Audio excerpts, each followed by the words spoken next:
মা হুয়ার রূহ, মুহাম্মদ আমাদেরকে বলে শোনাও রূহ কারে বলে, কেমন করে আসে, কেমন করে যায়, এ ব্যাপারে কি জানো? তিনি এর পরের দিনে বললেন গদান উজিবুকুম, আগামীকাল বলবো। এর পরের দিনে এরা এসে হাজির, উত্তর নাই।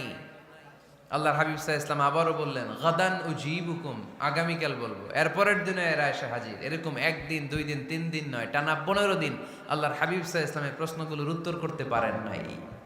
আল্লাহর হাবিব সাল্লাল্লাহু আলাইহি সাল্লামের নবুয়তি জিন্দেগিতে এত বিব্রতকর পরিস্থিতিতে তিনি কখনো পড়েন নাই। পড়েন না, আউযুবিল্লাহ। 15 দিন পর আল্লাহ আয়াত নাযিল করলেন, ও নবী, ভবিষ্যতের ব্যাপারে সামনে থেকে যখন আপনি ওয়াদা দিবেন, ওয়াদা দেওয়ার সময় ইনশাআল্লাহ শব্দটা মিলিয়ে দিবেন। সুবহানাল্লাহ পড়েন।